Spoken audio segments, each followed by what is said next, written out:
프랑스 루브르 박물관이 소장하고 있는 틴토레토의 작품, 이것도 이제 천국이라는 작품인데요. 이런 구름 사이로 뭔가 무게가 느껴지지 않고 어떤 영광이 충만할 것만 같은 그런 하늘 높이 펼쳐진 천국을 아주 잘 묘사하고 있습니다.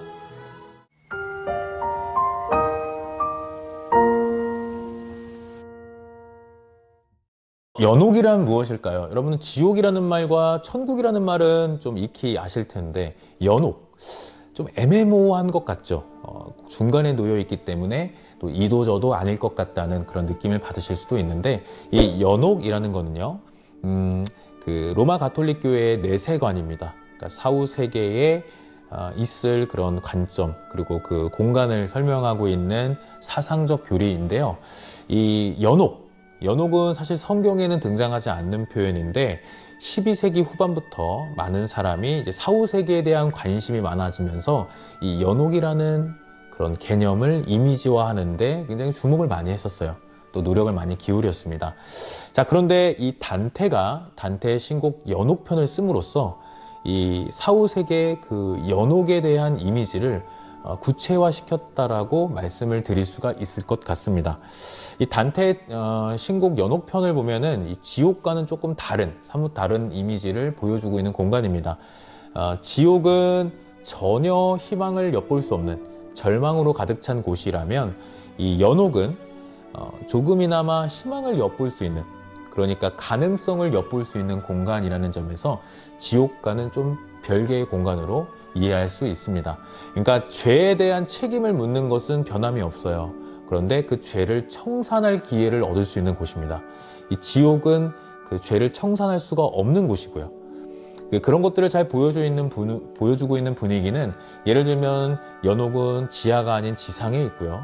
이 연옥은 이렇게 산으로 구성되어 있는데 이 산을 올라가면서 죄를 씻고 죄를 청산하면서 천국에 올라갈 수 있는 기회를 받는 곳이고요. 그리고 일정의 빛이 또 이 연옥을 내리쐬고 있고, 또 군데군데마다 끊이지 않는 이런 찬송 소리가 있기 때문에 아무래도 단테는 코미디, 희극이라는 그 요소를 강조하기 위해서 지옥에서는 아주 절망적인 분위기를, 그리고 연옥에서는 이제 그 분위기를 바꾸어가는 그런 희망적인 요소를 이제 슬슬 가미하는 그런 듯한 느낌을 자아내는 이야기가 바로 이 연옥입니다. 연옥편에 대한 줄거리를 좀 간략하게 살펴보고 이 연옥에 대한 그 줄거리에 나타난 중요 포인트들을 정리해 드리도록 하겠습니다. 연옥의 특징 몇 가지를 간략하게 좀 소개를 하겠습니다. 단테와 베르길리우스가 같이 이제 연옥에 도달했을 때 이 문지기 천사를 만나는데, 단테의 이마에 이 피자 7개를 새깁니다. 자, 여기서 말하는 피는 이제 한 라틴어의 그 앞부분 철자를 이제 말하는 거고요. 이게 이제 페카토는 이제 라틴어로 죄를 뜻합니다. 그래서 이 죄라는 것을 7개를 이마에 그려줘요. 자, 그래서 이 7개의 죄를 씻어서 이 7개의 피를 하나씩 없애는 것이 이제 연옥의 이야기고요. 이 연옥편의 내용 가운데 이제 이 피자를 다 없애면 비로소 단테가 천국으로 여행을 할 수 있게 되는 그런 기회를 얻게 됩니다. 한 단계 오를 때마다 이제 천사가 피자를 하나씩 지워주는 거고요. 그러한 이제 줄거리 속에서 연옥편의 이제 이야기들이 흘러가게 됩니다. 지옥과 천국의 공통점이 있다면 바로 이제 시간이 영원하다는 거예요. 영원한 그 형벌을 받을 곳과 영원한 행복을 누릴 곳, 아주 대립이 되는 공간이 되겠죠. 이 두 공간은 이제 시간의 흐름이 없어요. 그러니까 영원한 공간인데요. 이 연옥은 시간이 한정적입니다. 그래서 주어져 있는 시간 동안 죄를 씻을 수 있느냐 없느냐가 관건이에요. 그래서 죄를 씻었으면 천국으로 올라가는 거고요. 죄를 못 씻었으면 지옥으로 떨어질 수도 있는 거죠.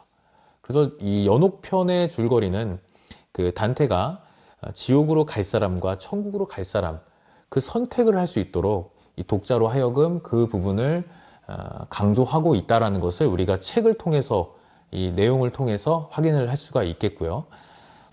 연옥의 산을 이루고 있는 그 개념들을 이제 좀 조목조목 살펴보면요. 이것이 가톨릭적인 개념이 숨어져 있는데 바로 7가지 죄의 뿌리를 이 연옥편의 핵심 그런 매개체로 삼고 있습니다. 이 연옥은 다음과 같이 이렇게 산 모양으로 구성되어 있는데 가장 낮은 곳은요, 교만입니다. 성경에서는 교만을 그 모든 죄의 어떤 시발점 내지는 신에게 가장 먼저 인간이 저질렀던 죄를 교만이라고 간주하는 경우가 있는데요. 교만으로부터 시작해서 질투, 분노, 나태, 탐욕, 탐식, 세욕 이렇게 7가지의 죄가 있고요. 이 연옥의 산을 단테가 오르면서 이 피자를 하나씩 하나씩 지어가면서 죄를 씻고 그렇게 지상 낙원으로까지 올라가는 이야기입니다. 연옥편도 지옥편과 다르지 않게 다양한 그런 작품들을 통해서 모티브가 되어 있는데요. 대표적으로 일본의 유명 만화인 강철의 연금술사 그리고 7개의 대제라는 만화가 있는데요. 특별히 이 강철의 연금술사는 일본의 만화가 아라카와 히로무가 그린 소년 만화인데 역대 일본 그 만화 그리고 애니메이션 역사상 거의 손에 꼽는 명작 대우를 받는 작품입니다. 그리고 스즈키 나카바가 그린 7개의 대제도 적잖은 인기를 구가했던 작품인데요. 이 두 작품의 공통점은 작중에 등장하는 인물들을 이 신곡의 연옥편에 등장하는 내용으로 구성되어 있다는 거예요. 또 한 가지 여러분들에게 영화 한 편을 소개해 드린다면요. 그 할리우드 배우인 그 브래드 피트, 조각미남이죠. 이 브래드 피트와 모건 프리먼이 주연을 맡았던 1995년에 개봉한 영화 세븐이라는 영화가 있습니다. 이게 이제 스릴러 영화인데 이 영화를 잘 보시면 이 단테의 신곡 연옥편이 모티브가 돼서 이 스릴러 이 영화의 소재로 활용되고 있고요. 이 영화에 등장하는 주연 배우들이 그 연쇄살인 사건을 이제 해결하는 그런 역할을 맡았는데 이 영화의 흐름을 잘 보게 되면 이 단테의 신곡 연옥편을 상당수 활용하고 있다는 것을 여러분들이 영상을 시청하신 분들은 다 확인하실 수가 있을 겁니다. 네이버 영화에서 제시하고 있는 줄거리를 좀 발췌를 해서 이 영화 세븐의 줄거리를 좀 간략하게 소개해 드린다면요. 형사로 등장을 합니다. 이 두 그 배우가 형사로 등장하는데 이제 뭐랄까요, 그 미결로 남을 수도 있는 이런 살인 사건 그리고 이런 여러 가지 좀 흉악한 범죄 사건들을 이제 눈으로 목도하게 되는데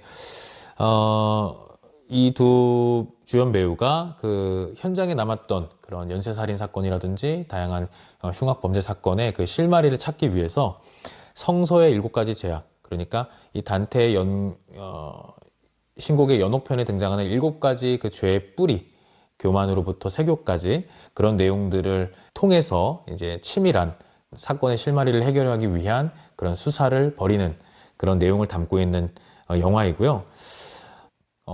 이 영화에서 또 이 단테의 신곡 연옥편과 좀 관련을 맺고 있는 그런 한 씬을 소개한다면 바로 이 도서관에서 이제 벌어지는 한 씬이 있는데 그 씬을 보면은 이 주연 배우가 단테의 신곡을 들어서 읽는 장면이 나와요. 그리고 단테의 신곡 연옥편에서 착안을 해서 그 연쇄살인 사건을 풀어가는 그런 이제 주연 배우의 그런 연기를 우리가 볼 수가 있는데 잠깐 한번 보고 이야기 이어가도록 하겠습니다. How's this for culture?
Smiley, you really gonna miss us. I just might.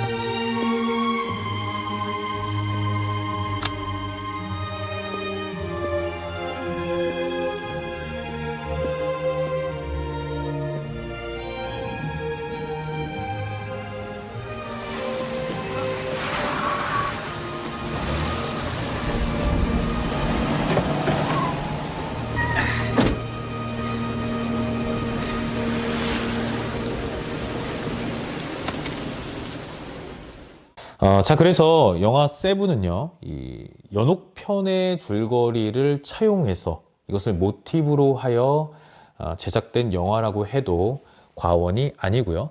지금 보여드리는 이 영화 세븐의 스틸컷 속에서도 7가지 그 죄의 뿌리를 적어 놓고 이제 사건을 해결해가는 그런 모습을 보여주고 있는 스틸컷인데, 여러분들이 혹시 관심이 있으시면 이 영화를 통해서 이 연옥편에 담겨 있는 그런 내용들 그리고 의미들을 좀 살펴보시는 것도 좋은 그런 한 가지 방법이 될 것 같습니다. 네, 그래서 이제 교만으로부터 세교에 이르기까지 7개의 연옥의 산, 각 구역을 지나서 단테가 이제 천국으로 입성할 수 있는 기회를 얻게 되는데요. 모든 것을 다 이렇게 길게 설명할 시간은 없어서요. 그냥 굵직굵직하게 예를 들어서 몇 가지만 소개하고 넘어가는 걸로 하겠습니다. 단테가 이제 천사를 만납니다. 이 천사를 만나서 문지기 천사 앞에 무릎을 꿇은 채 경건한 자세로 천사를 맞이하는 그런 사진을 좀 가지고 왔는데요. 이제 이마에 피자 7개를 그려주고요. 단테가 여러 이제 연옥의 산을 걸어가면서 다양한 경험들을 하게 되는데, 기스타브 도레 작품을 보시면 알겠지만 이렇게 속죄의 행렬을 하고 있는 사람들을 보았습니다. 성경 구절을 읊으면서 무거운 짐을 진 채로 속죄하는 영혼들의 모습을 묘사하고 있는 그림인데요. 이렇게 줄거리를 보면 이러한 내용이 나옵니다. 저들은 생전에 주일마다 교회에 나가며 스스로 그리스도인임을 자처한 자들이라네. 그러나 자신의 힘만 믿고 날뛰던 교만했던 자들과 자신의 재능이나 권력을 무기로 다른 사람들을 무시했던 자들이라네. 심판날을 향해 한 걸음씩 나아가는 것이 바로 인생이라는 사실을 저들은 모르고 있었던 거야. 성경을 읽으면서 교회를 나간다고 얘기는 하는데 실상 교만했던 사람들, 교회를 다니는 건 다니는 건데 실상 삶은 교만했던 사람들. 그래서 연옥의 산 첫 번째의 이 속죄의 행렬을 통해 죄를 씻기 위해 성경을 읊으면서 걸어가고 있었던 이 사람들, 이 영혼들의 모습을 보여주고 있고요. 또 눈이 먼 순례자들의 모습을 단테와 베르길리우스가 확인을 합니다. 이 사람들은 이제 질투의 죄를 저지른 영혼들이 이곳에서 이제 죄를 씻기 위해 노력을 하는데요. 질투의 과업을 씻고자 찬양을 하고 있는 눈이 먼 순례자들의 모습을 보여주고 있고요. 단테가 이들을 바라보았던 것을 이제 잘 그려낸 사파입니다. 또한 정제산을 오르는 영혼들이라는 기스타프 돌의 또 다른 작품인데, 선행하는 일에 앞장서지 않았던 영혼들이 속죄하고 있는 모습을 담고 있고요. 단테는 이들의 모습을 눈으로 바라봅니다. 또 탐식을 행한 영혼들, 앙상한 몰골로 속죄하는 영혼들을 만난 단테와 베르길리우스의 모습을 잘 보여주고 있는 사파이고요. 단테와 베르길리우스 앞에 바라보고 있는 그 영혼을 보면 진짜 앙상한 몰골로 속죄를 하고 있죠. 포레세, 생각해보니 자네가 지산의 세계를 떠나온 지 5년째가 됐구려. 그런데 자네는 어떻게 벌써 이곳 연옥에 들어올 수 있었는지 궁금하네. 당연한 질문일세. 보통 나 같은 경우에는 적어도 지상에 살았던 횟수만큼 연옥문 밖에서 고행을 하며 죄를 씻어야 하는데, 나를 위한 아내의 간절한 기도 덕분에 이처럼 빨리 이곳에 오게 되었다네.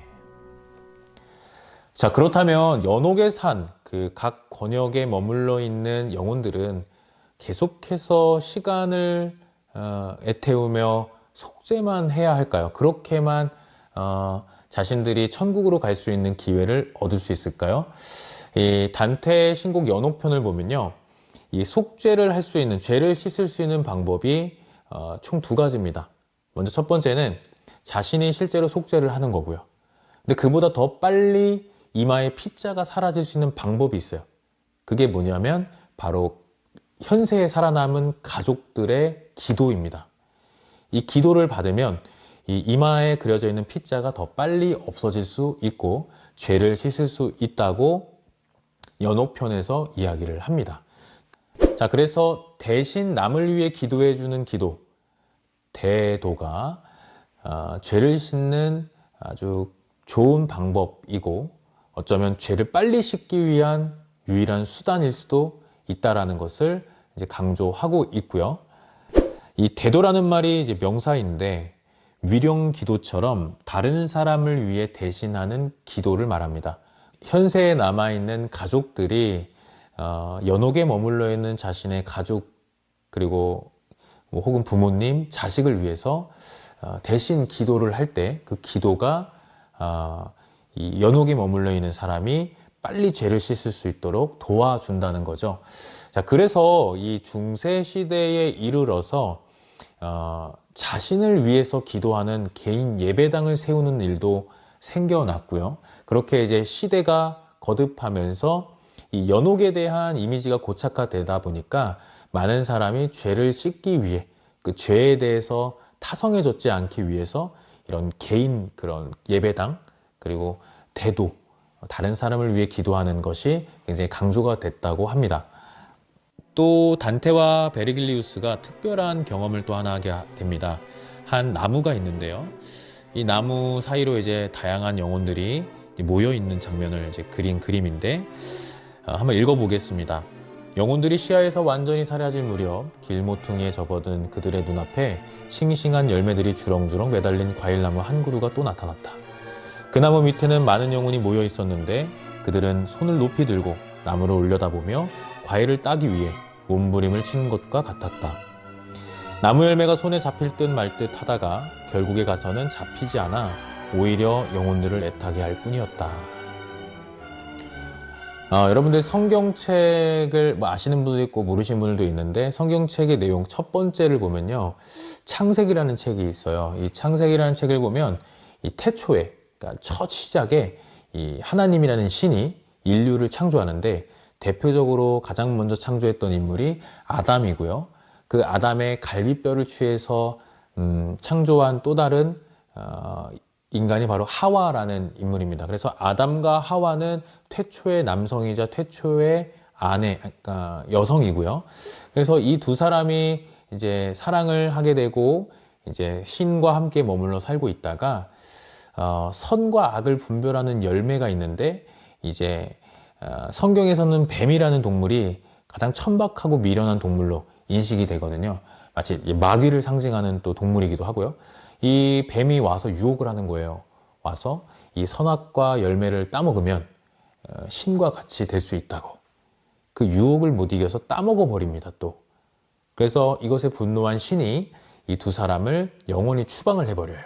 에덴 동산이라는 곳에서 추방을 해버려서 평생 수고하며 땀 흘리며 먹고 살아야 하는 그런 삶을 겪게 되었고 그렇게 시작된 것이 오늘날 인간의 그런 노동이고 삶이라고 성경은 이야기하고 있거든요. 그런데 이제 여기서 말하는 선악과 나무가 이 단테의 연옥편에 보면 이 나무, 연옥의 나무와 굉장히 비슷한 의미를 지니고 있죠.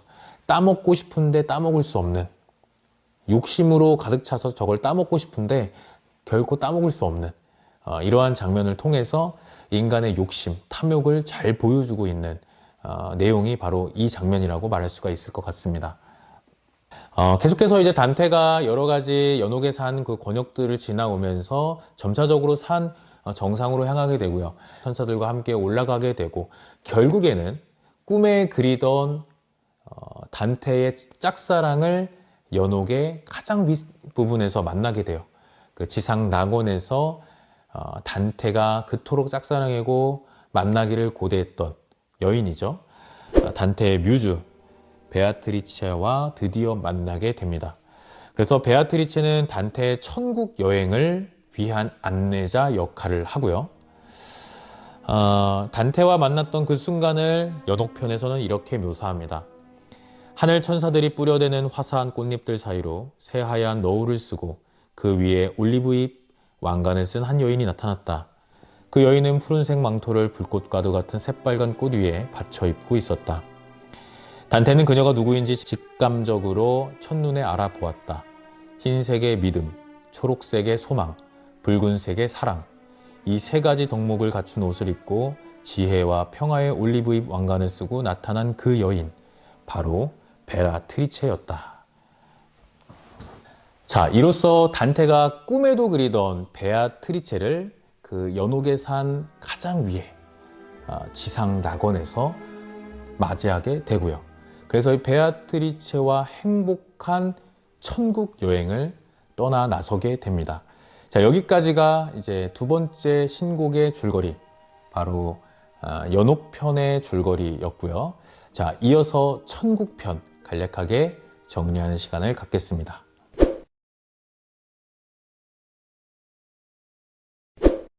프란체스코 보티치니의 작품인 천국이라는 제목의 작품입니다. 이 작품은 빛과 영광의 공간인 천국을 잘 표현했고요. 또 프랑스 루브르 박물관이 소장하고 있는 틴토레토의 작품, 이것도 이제 천국이라는 작품인데요. 이런 구름 사이로 뭔가 무게가 느껴지지 않고 어떤 영광이 충만할 것만 같은 그런 하늘 높이 펼쳐진 천국을 아주 잘 묘사하고 있습니다.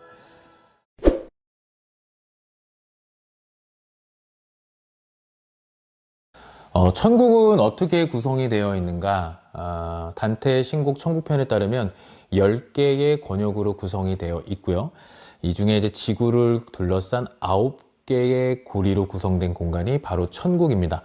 천국은 무게가 느껴지지 않는 곳이고요. 빛과 영광으로 충만한 공간이라고 단테는 묘사를 하고 있습니다.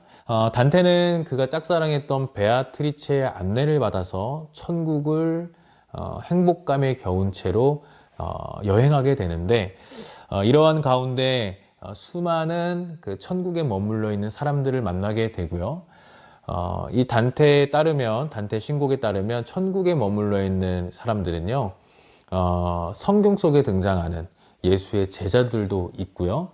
그리고 단테는 이성의 조화도 꿈꿨던 사람이기 때문에 이 이성 그리고 철학과 이런 것들에 깊은 조예를 보였던 다양한 철학가들 그리고 사상가들도 이 천국에 위치시켜요. 그래서 가히 그 중세와 르네상스를 잇는 가교 역할을 했던 이 단테의 그런 위치를 잘 보여주고 있는 묘사라고 말할 수가 있을 것 같습니다. 그래서 신곡의 결말은 처음에 말씀드린 것처럼 코미디, 비극으로 출발했지만 그 끝은 행복으로 끝나는 장르, 희곡을 따르고 있다는 거 여러분 확인하시고요. 지금부터 이제 천국에서 단테가 베아트리체와 함께 여행하면서 있었던 수많은 상황들 속에 몇 개만 좀 간략하게 정리를 해드리는 걸로 그렇게 영상을 이어가도록 하겠습니다. 자, 천국은 이러한 모양으로 생겼고요.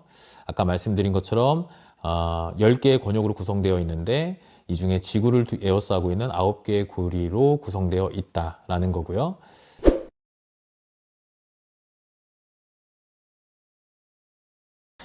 단테는 베아트리체와 함께 천국의 다양한 이 권역들을 지나면서 천국이 주는 여운과 그런 천국이 주는 그런 안식을 맛보게 되는데, 뭐 요컨대 천국의 태양천에 올랐을 때는 이렇게 지옥과는 다르게 강렬한 빛으로 둘러싸인 곳에서 희열을 느끼고요.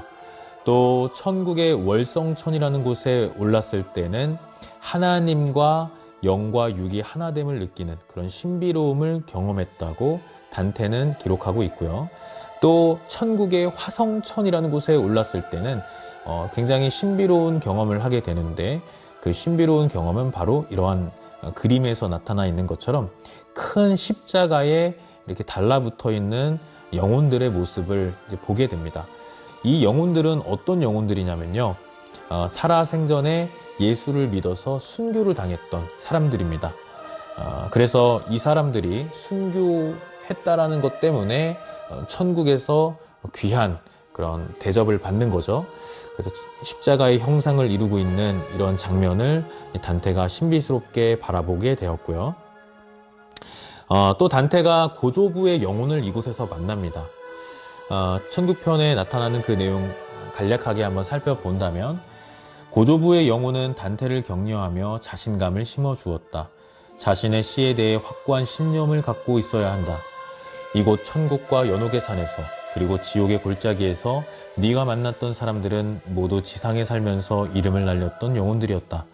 그러니 네가 지상에서 돌아가서 이야기할 때 근거가 불투명한 꾸며낸 이야기로 취급을 당하진 않을 것이다. 단테가 기쁨에 벅차서 눈을 들어 하늘을 바라보니 희끗희끗 번뜩이는 사다리가 하나 걸려 있었다.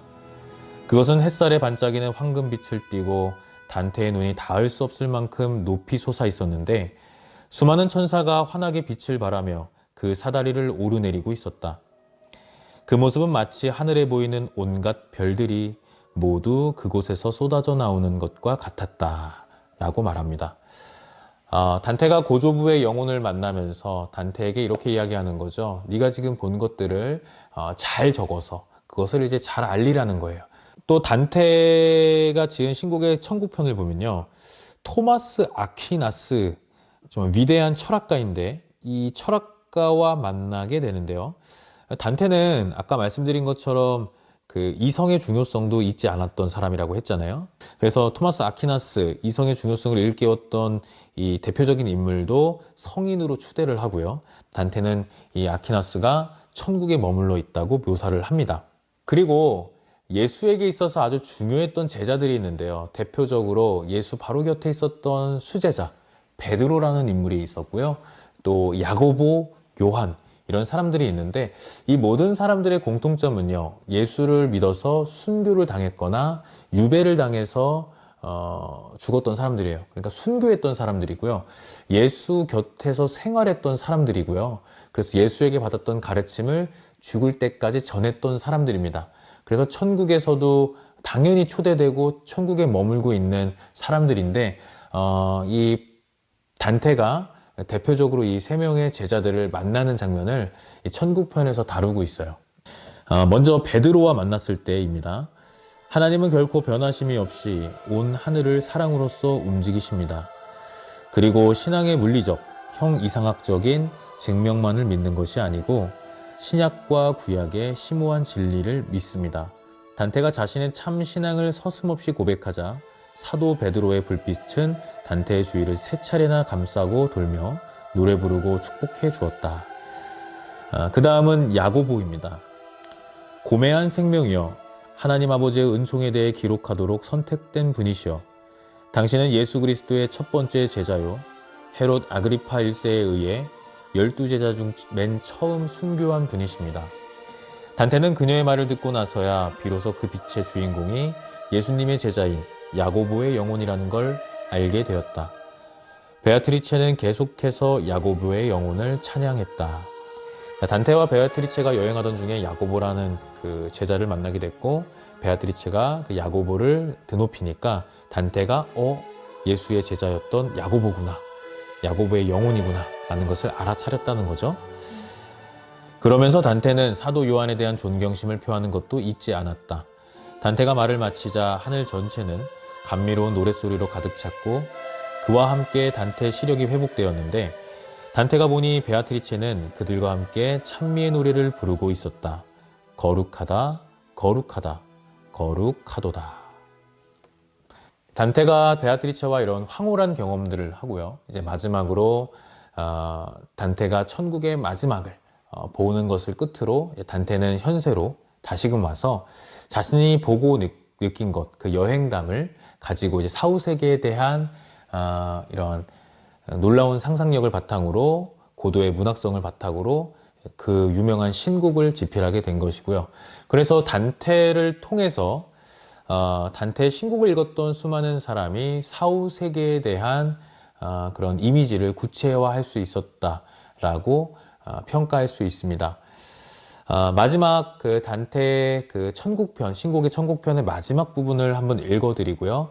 오늘 영상 수업을 정리하는 걸로 그렇게 하겠습니다.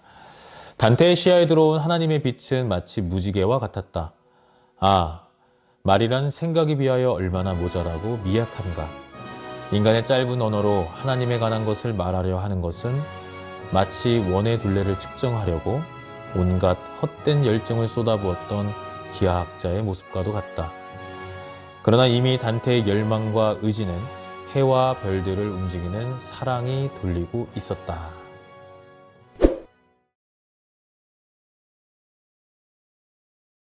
표면적으로 볼 때는 단테의 신곡은 사후 세계를 표현하는 여행담을 그 줄거리로 한 서사시이지만 이것을 조금 더 궁극적으로, 조금 더 거시적으로 바라보게 되면 단지 사후 세계만을 강조했던 서사시를 넘어서 오늘을 살아가고 있는 우리 인간에게 적지 않은 교훈을 심어주는 그런 일종의 교훈서라고도 말할 수 있을 것 같습니다.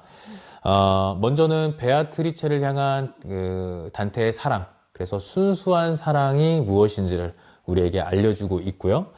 또 현실을 둘러싸고 있는 이런 종교적, 그리고 문화적, 또 정치적, 국가적 문제들을 놓고 어떻게 우리가 양심적으로 그러한 문제들 앞에 양심적으로 우리가 행동해야 할지를 우리로 하여금 생각하도록 안내하고 있는 책이 바로 단테의 신곡이다 라고 말씀을 드릴 수 있고요.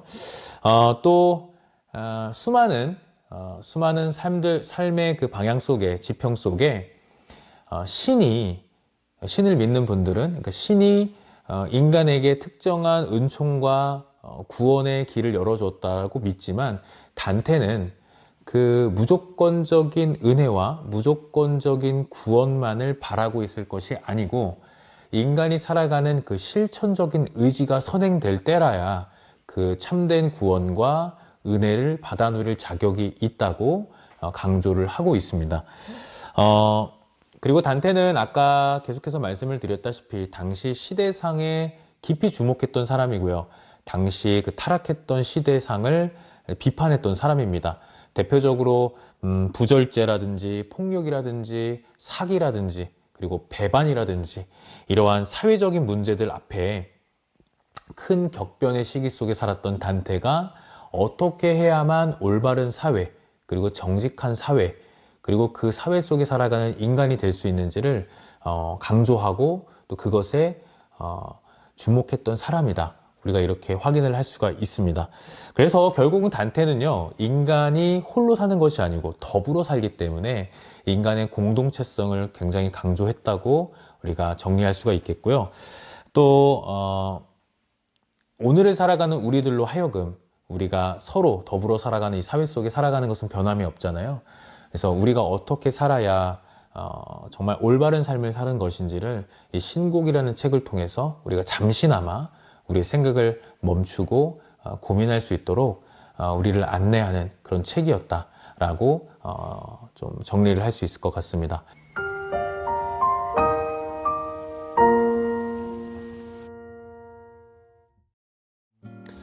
네, 지금까지 단테 알리기에리와 단테 알리기에리가 남긴 신곡에 대해서 알아봤습니다. 시간이 한정적이어서 좀 깊게, 그리고 좀 뭐랄까요, 시간을 두고 우리가 같이 학습할 수 있는 시간은 없었지만 그게 좀 아쉽기는 해요.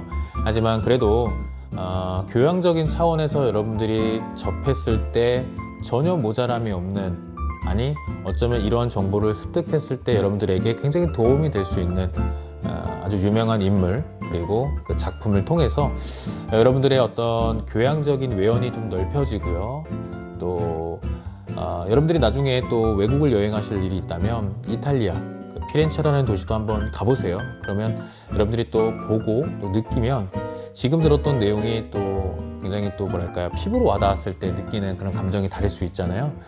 아무튼 대학 생활 속에 여러분들에게 꼭 소개해드릴 법했던 인물과 책 한 권을 여러분께 소개해드렸으니까요.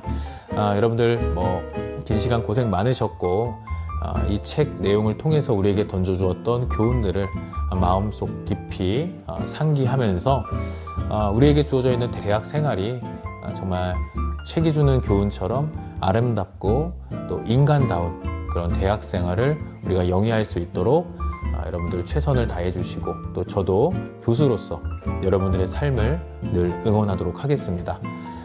긴 시간 너무 고생 많으셨습니다. 감사합니다.